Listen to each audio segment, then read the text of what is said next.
Le faux dans l'info, le podcast d'Africa Tchèque pour comprendre l'écosystème de la désinformation. Bonjour, je suis Maria Mathiam. Merci d'écouter Le Faux dans l'info, votre nouveau podcast produit par Africa Tchèque. Vous connaissez bien évidemment le travail de vérification des faits que mènent les équipes d'Africa Tchèque depuis des années maintenant en Afrique. Ce podcast vous propose de comprendre comment les vérificateurs de faits procèdent pour démêler le vrai du faux, les challenges auxquels ils font face et les difficultés auxquelles ils sont confrontés au quotidien.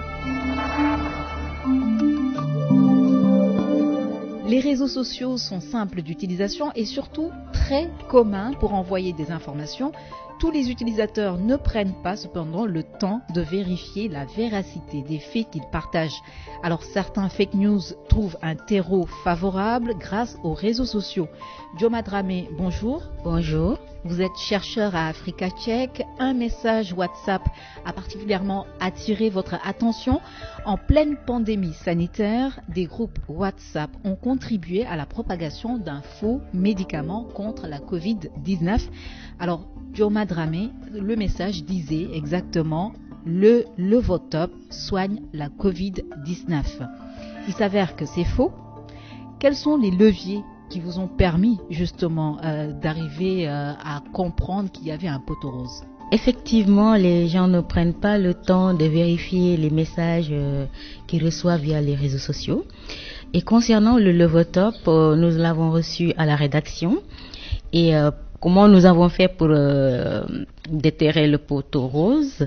La manière dont on s'y est prise pour démontrer que c'est faux, c'est très simple.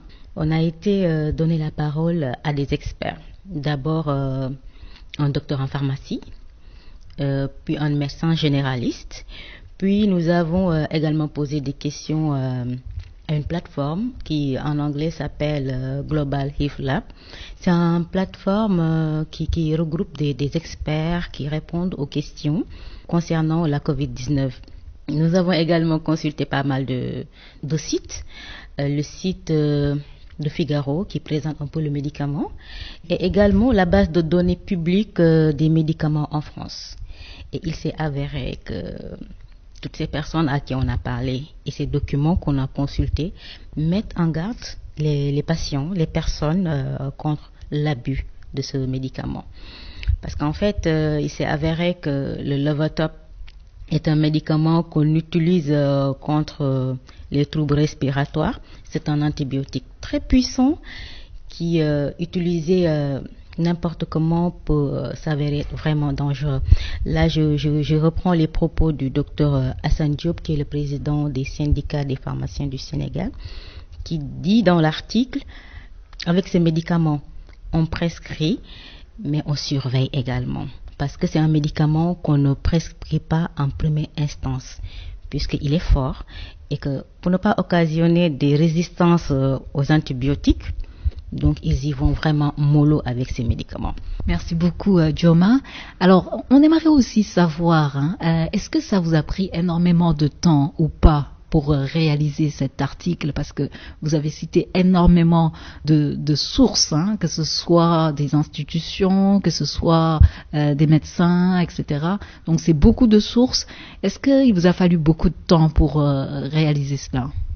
Effectivement, il m'a fallu presque plus d'un mois, au moins une semaine. Le principal problème se situe à trouver les personnes ressources.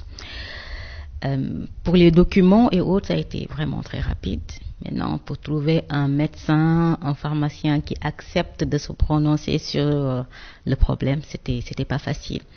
Et c'est un peu paradoxal parce que dans les réseaux sociaux et autres, il y a une page Facebook où l'histoire là du Levotop était le thème du jour. Et beaucoup de personnes, beaucoup de médecins étaient venus s'exprimer, donner des conseils et autres, mais à chaque fois que je contacte ces médecins-là qui ont pris la parole, c'est silence radio. Comment l'expliquer? Sincèrement, je ne saurais l'expliquer. On a beau leur envoyer le CV de Africa Tchèque, ce que nous faisons, mais on bute toujours sur des refus, des gens qui, apparemment, je me dis qu'ils n'ont pas confiance. Mais bon, pour les amener à nous faire confiance à chaque fois que j'arrive à terminer un papier, même si la personne a refusé de s'exprimer dans mon article, je lui envoie quand même l'article pour que la prochaine fois qu'il ait confiance, qu'il puisse me parler. Merci Dioma Dramé. On comprend grâce à votre article qu'on a tous intérêt à faire très attention quand nous recevons des messages sur des remèdes simples et peu chers et autres conseils de santé. Alors comment repérer tout de suite si le message en question est une fausse information ou non? Des astuces dans une poignée de secondes. Le faux dans l'info, la boîte à outils. Samba Djalempa Badji. Il nous arrive tous de recevoir assez souvent des messages contenant des conseils de santé et parfois même accompagnés de remèdes miracles censés guérir toutes sortes de maladies. Les personnes qui partagent ce genre de conseils ne veulent pas nécessairement faire du mal. Et la principale raison qui nous pousse à croire à ces remèdes est que notre santé est de la plus haute importance et c'est pourquoi nous sommes toujours prêts à écouter des conseils de santé gratuits et faciles à appliquer. Et donc, lorsque les conseils de santé sont simples et faciles à appliquer, ils gagnent en popularité, mais cela prend du temps pour chercher à savoir s'ils sont vrais ou faux. Alors, voici un conseil. Lorsque vous recevez des messages sur la santé et que vous voulez les transmettre à vos amis, réfléchissez un moment et posez-vous les questions suivantes. Le conseil médical est-il donné par un site d'information ou un organisme de santé crédible? A-t-il été confirmé par des professionnels de la santé? Nous ne devrions pas prendre l'habitude de partager des conseils médicaux sans nous assurer de leur origine. Nous devrions plutôt nous efforcer de mener une vie saine, de consommer des aliments nutritifs et de boire régulièrement de l'eau. La prochaine fois que vous recevrez un message avec un conseil qui semble un peu trop facile à appliquer, comme boire de l'eau avant de prendre une douche pour prévenir l'hypertension ou de boire de l'eau avant de vous coucher pour aider à prévenir les accidents vasculaires cérébraux et les crises cardiaques, pensez-y à 2 fois. Et surtout, demandez conseil à un médecin. Le faux dans l'info, décryptage. Le coordonnateur du programme élargi de vaccination du ministère de la Santé du Sénégal, Dr Ousseynou Badiane, est notre invité. Dr Badiane, bonjour. L'article d'Africa Tchèque démontre que le Levotop n'est pas du tout un médicament contre la Covid-19. On a constaté qu'il y a eu beaucoup de fausses informations sur de prétendus remèdes contre la Covid-19. Le Sénégal a réceptionné ses premières doses de vaccin le 17 février 2021. Alors, qui seront les premiers vaccinés? Bonjour. Effectivement, le Sénégal vient de recevoir une première dotation de vaccins anti-Covid, donc le vaccin de Sinopharm. Pour rappel, le Sénégal a déjà une stratégie de vaccination et dans cette stratégie, les cibles prioritaires ont été définies du fait du pénurie en vaccins et de la non-disponibilité en même temps de tous les vaccins. Donc on est en train en fonction des vaccins qui seront reçus, on a priorisé les cibles pour pouvoir les atteindre d'ici la fin de 2021, les cibles prioritaires. Et après maintenant la vaccination des cibles prioritaires, peut-être qu'on pourra avoir assez de vaccins pour vacciner le reste de la population. Quelle est la stratégie de vaccination du Sénégal concernant la Covid-19? Donc la stratégie va cibler les personnes qui sont les plus vulnérables par rapport à la vaccination. Il s'agit essentiellement des personnes âgées avec comorbidité, des personnels de santé de première ligne, des personnes âgées de plus de 60 ans tout court, et aussi des sujets qui ne sont pas âgés, qui n'ont pas 60 ans, mais qui présentent aussi des comorbidités. Mais dans un premier temps, les premières doses vont servir à vacciner le personnel de santé de première ligne et les sujets âgés avec comorbidité. Le chef de l'État sénégalais a annoncé que l'Institut Pasteur de Dakar souhaitait intégrer le cercle restreint des laboratoires producteurs de vaccins anti-Covid-19. Alors, quels sont les préalables, les procédures pour que cette production puisse démarrer? Je pense qu'au niveau mondial, il y a un fort plaidoyer pour ce qu'on appelle rendre les vaccins anti-Covid-19 les rendre comme étant un bien universel. Ça veut dire quoi? Ça veut dire de lever vraiment les droits de propriété, donc les licences, pour que les pays qui ont les capacités de produire ces vaccins, qu'ils aient l'autorisation de les produire. Donc je pense que ce plaidoyer est en train d'être fait au niveau mondial. Et si c'est le cas, je pense que ceux qui ont fait et développé les vaccins vont quand même partager la technologie et puis permettre à tous les laboratoires des pays de confiance de pouvoir produire le vaccin afin qu'on ait assez de vaccins pour couvrir la population mondiale, pour pouvoir vacciner tout le monde, pour rompre la transmission du virus et bouter définitivement la COVID-19 hors du monde. Donc je pense que c'est important. Je pense que c'est dans ce sens-là que le président de l'Afrique a parlé de l'Institut Pasteur, qui est quand même un institut de référence, qui fabrique déjà le vaccin contre la fièvre jaune et qui peut, si on lui permet, en lui donnant la technologie nécessaire, peut quand même produire les vaccins qui sont découverts ailleurs et qui sont actuellement sous brevet. Dans certains pays développés où la vaccination a débuté il y a quelques semaines, on note des couacs, notamment en termes de livraison des vaccins. Alors, comment faire aujourd'hui pour que le Sénégal évite justement de tomber dans ces travers? Donc, nous, par rapport à la première livraison, pour le moment, on n'a pas encore de problème. Donc, il y a des livraisons attendues. Et nous, quand même, on prend la préoccupation de planifier en fonction de la livraison effective des vaccins. Donc, en fonction des quantités qui vont arriver, on va quand même définir les cibles qui vont être vaccinées et qui pourront être couvertes par les quantités de doses effectivement présentes au niveau du pays. Donc, c'est vrai, c'est un contexte difficile, mais il faut s'adapter.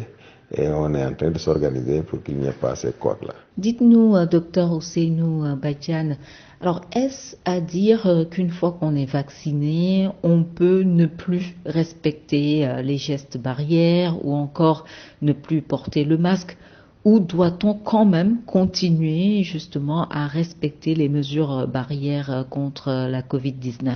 La vaccination, c'est une stratégie complémentaire par rapport à la lutte contre la pandémie. Donc le fait d'être vacciné ne dispense pas de continuer à appliquer les mesures barrières. D'autant plus que tant que le virus continue à circuler, il y aura encore des risques. Puisque actuellement, les vaccins ne sont pas efficaces à 100% et il y a des variants qui circulent. Et ensuite, on n'est pas à un niveau d'immunité collective par rapport à la vaccination. Même pour être protégé par la vaccination, il faut 2 doses déjà de vaccin. On n'a pas encore pris les 2 doses. Il faut aussi qu'une certaine masse de la population, 80-90%, soit vaccinée pour qu'il y ait une immunité collective pour rompre la circulation du virus, ce qui n'est pas encore le cas. Donc, je pense qu'il faut continuer à appliquer les mesures barrières jusqu'au moment où on aura quand même interrompu la circulation du virus. Docteur Badiane, coordonnateur du programme élargi de vaccination du ministère de la Santé. Le faux dans l'info, quoi de neuf sur les réseaux sociaux? Valdez Onanina. En ce moment, on parle beaucoup de vaccins. Au Sénégal, par exemple, la campagne de vaccination a démarré le 23 février 2020. Et au Sénégal, comme partout ailleurs, le scepticisme face aux vaccins contre la Covid-19 nourrit ou se nourrit de la désinformation autour de la vaccination.